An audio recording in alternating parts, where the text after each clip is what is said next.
बहुत बड़ा षड्यंत्र है। इन सरकारों के नुमाइंदों को कहना चाहता हूं और ये खाकी वालों को भी कहना चाहता हूं कि जब तक इस देश के अंदर, इस प्रदेश के अंदर गौ रक्षक जिंदा है, तब तक तुम्हारी औकात नहीं है कि तुम तो गौवंशों की तस्करी कर सको। मेरे भाई बहनों, मंचों पर, मीडिया के सामने, पेपरों में तुम लोग गौ रक्षा की बात करते हो, गौ संरक्षण की बात करते हो, गौ सेवा की बात करते हो, गाय के नाम पर वोट मांगते हो और 15-15 पुलिस की गाड़ियां स्कॉट में लगाकर गौवंशों की तस्करी करवाते तुम लोग। यह है तुम्हारी गौ सेवा, यह है तुम्हारा गौ रक्षा का तुम्हारा काम। देश के नौजवानों, भाई बहनों, हमें जागना पड़ेगा, हमें जागना पड़ेगा, हमें सड़कों पर आना पड़ेगा। केवल पहली रोटी गाय को देने से गाय नहीं बचेगी। अगर हमें गाय को बचाना है तो हम सब लोगों को अपने ये निजी कार्यों में से समय निकालकर हमें सड़कों पर उतरना पड़ेगा। किसी की औकात है कि कोई दूसरे धर्म के खिलाफ में एक शब्द भी बोल के दिखाए कोई इस्लाम के बारे में, बोल के दिखाए कोई किसी के बारे में, परंतु बार बार हमारे धर्म का, इस सनातन का बार बार अपमान होता है। क्यों? क्योंकि सनातन धर्म की जड़ गावो विश्व से मात्र विप्रधेन सुरसत्त ही लीन मनुज अवतार।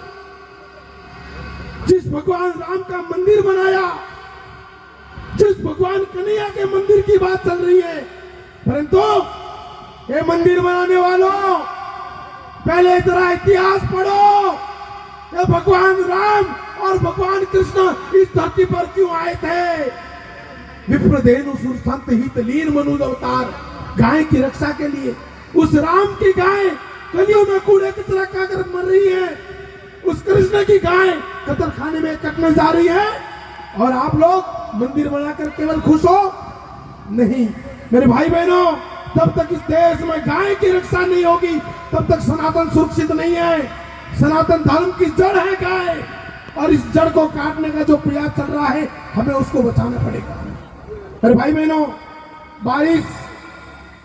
बारिश हो रही है और कहीं न कहीं मुझे लगता है कि मेरे अंदर गौ माता के प्रति, सनातन के प्रति इतना दर्द है कि मैं आप लोगों को बताते पूरी रात भी बीत जाएगी तो भी कम पड़ेगा। इसलिए मैं पुनः एक बार कहूंगा कि गौ रक्षा कमांडो फोर्स का आखिरी बात है ये, 4 नारों के साथ में अपनी वाणी को विराम देता हूं। देश में कानून नहीं है, संविधान नहीं है, इसलिए 52 मुकदमे जेल कर बैठा हूं, कई महीनों तक जेलें काट के बाहर आया हूं। हमने नारा बनाया, गौ काटने वालों के हाथ काट दो सालों के, लव जिहाद रोको, जहां देखो वहीं ठोको, जातिवाद छोड़ो, हर हिंदू को जोड़ो। और अंत में एक नारा बनाया कि वो लोग नहीं मानने लव जिहादी, इसलिए बुर्का हटाओ, चुनरी उड़ाओ, बेटी बचाओ, बहू ले आओ। अंत में अपनी वाणी को विराम देते हुए एसएस टाइगर आपको प्रणाम करना चाहता है और वादा करके जाता हूं कि आपके इस भाई की जरूरत पड़ेगी तो मैं गौ माता के लिए और सनातन धर्म की रक्षा के लिए प्राणों की आहुति देनी पड़े और किसी के प्राण लेने पड़ेंगे तो पीछे नहीं हटूंगा। जिंदगी रही तो फिर मिलेंगे, जिंदगी रही तो फिर मिलेंगे, वरना हिंदू है हरिद्वार में जरूर मिलेंगे। जय हिंद, जय भारत। एक बार हमारे एसएस टाइगर के लिए जोरदार तालियां, क्योंकि उन्होंने जो बातें कही है वो धरातल